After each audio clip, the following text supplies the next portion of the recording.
Assalamualaikum warahmatullahi wabarakatuh. Salam sejahtera untuk kita semua. Video ini dibuat untuk menyelesaikan tugas dari mata kuliah Pendidikan Pancasila. Sebelum kami memulai pembahasannya, izinkan kami untuk memperkenalkan diri terlebih dahulu. Perkenalkan, saya Siti Zahra Hasanah. Perkenalkan, saya Muhammad Nur Falah. Perkenalkan, nama saya Teguh Kurniawan. Perkenalkan, nama saya Fikri Ferdiansyah. Perkenalkan, saya Safira Putri Agustin. Perkenalkan, nama saya Muhammad Aldi Fadilah. Itulah tadi perkenalan dari kelompok kami. Selanjutnya, masuk ke sesi pembahasan materi dengan judul Pancasila sebagai Sistem Etika.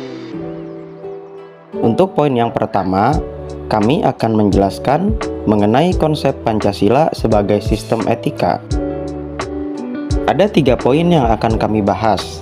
Poin yang pertama, pengertian etika. Poin yang kedua, aliran-aliran etika. Poin yang ketiga, etika Pancasila. Langsung saja ke poin yang pertama, yaitu pengertian etika.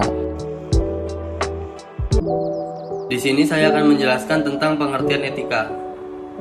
Etika berasal dari bahasa Yunani, yaitu ethos, yang berarti tempat tinggal yang biasa atau kandang. Padang rumput, kebiasaan adat, watak, perasaan, sikap, dan cara berpikir. Secara etimologi memiliki arti ilmu tentang segala sesuatu yang biasa dilakukan bisa disebut kebiasaan.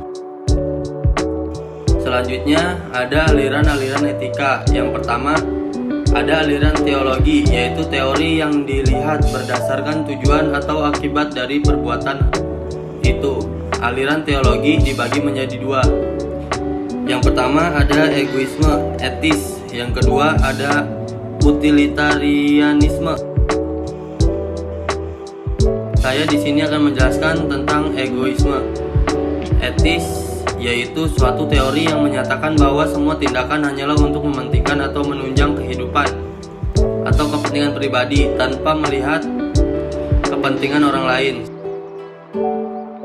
Sedangkan utilitarisme yaitu teori yang menyatakan bahwa semua tindakan dianggap baik asalkan membawa manfaat. Yang dimaksud dalam membawa manfaat ini yaitu membawa manfaat yang bersifat menyeluruh untuk setengah orang saja.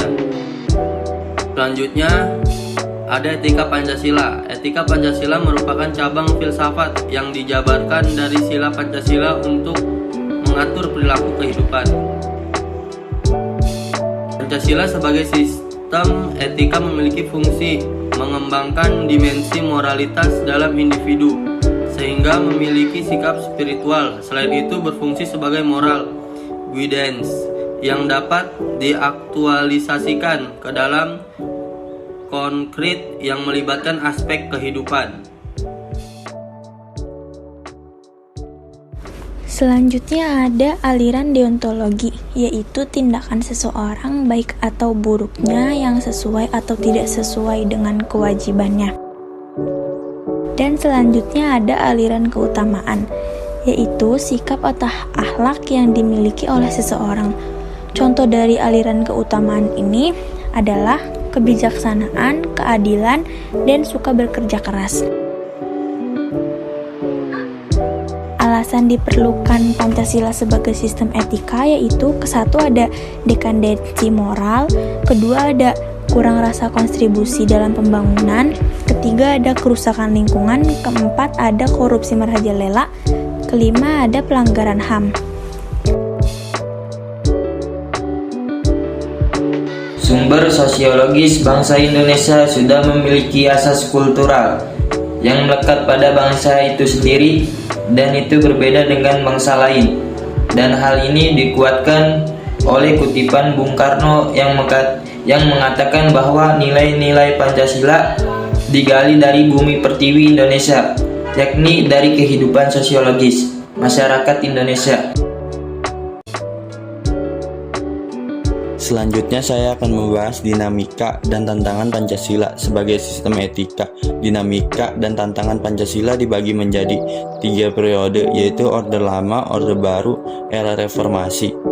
Oke, yang pertama saya akan membahas pada Orde Lama. Pemilu dianggap terlalu liberal dan pemerintah dianggap bertindak secara otoriter. Karena pada saat itu banyak parpol mengikuti pemilu, tetapi dimenangkan hanya oleh 4 parpol saja. Yang pertama TNI, Permusi, Reni, dan PKI. Pada periode Orde Baru, Pancasila sosialisasikan berdasarkan penataran P4. Hal ini dikarenakan penataran P4 berisi tentang sosialisasi nilai-nilai Pancasila. Pada era reformasi, tenggelam dalam euforia demokrasi atau semangat dalam kebebasan berpolitik. Yang kedua, pada periode Orde Lama, sikap otoriter yang tercermin dalam penyelenggaraan hal ini justru tidak sesuai dengan Pancasila, sistem etika yang lebih menonjolkan semangat musyawarah untuk mufakat. Pada periode Orde Baru, tentang Pancasila terdapat sistem etika terkait dengan KKN, yaitu korupsi, kolusi, dan nepotisme. Hal ini dikarenakan KKN menguntungkan untuk segelintir orang saja. Pada era reformasi terdapat tutorial kebebasan berpolitik sehingga mengabaikan nilai-nilai moral. Contohnya munculnya peristiwa anarkisme yang memaksakan kehendak dengan mengatasnamakan kepentingan demokrasi. Selanjutnya, saya akan menjelaskan esensi dan urgensi Pancasila sebagai sistem etika. Yang pertama, esensi Pancasila sebagai sistem etika. Hakikat-hakikat Pancasila sebagai sistem etika diantaranya yaitu sila ketuhanan, keyakinan bangsa Indonesia bahwa Tuhan menjamin prinsip moral. Yang kedua adalah sila kemanusiaan, tindakan manusia yang mengandung implikasi dan konsekuensi moral. Yang ketiga, sila persatuan, mementingkan masalah bangsa di atas kepentingan individu atau kelompok. Yang keempat, sila kerakyatan, prinsip musyawarah untuk mufakat. Dan yang kelima, nilai keadilan, menonjolkan keutamaan yang terkandung dalam nilai keadilan. Urgensi Pancasila sebagai sistem etika. Pertama, sumber moral dan inspirasi bagi penentu sikap, tindakan dan keputusan yang diambil setiap warga negara. Yang kedua, memberikan guidance kepada setiap warga negara sehingga memiliki orientasi yang jelas dalam pergaulan yang baik, lokal, regional maupun internasional. Yang ketiga, menjadi dasar analisis bagi berbagai kebijakan yang dibuat oleh penyelenggara negara. Yang keempat, filter untuk menyaring pluralitas.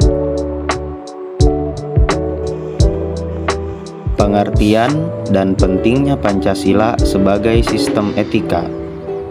Pancasila sebagai sistem etika adalah cabang filsafat yang dijabarkan dari sila-sila Pancasila untuk mengatur perilaku kehidupan bermasyarakat, berbangsa, dan bernegara di Indonesia.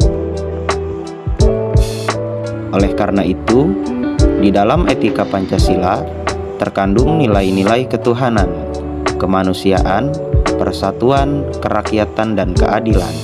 Kelima nilai tersebut membentuk perilaku masyarakat Indonesia dalam semua aspek kehidupannya. Pentingnya Pancasila sebagai sistem etika adalah untuk menjadi rambu normatif untuk mengatur perilaku kehidupan bermasyarakat, berbangsa, dan bernegara di Indonesia. Demikian pelanggaran dalam kehidupan bermasyarakat bernegara seperti korupsi atau penyalahgunaan kekuasaan dapat diminimalkan.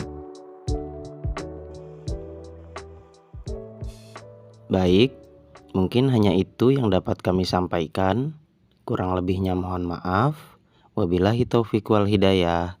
Wassalamualaikum warahmatullahi wabarakatuh.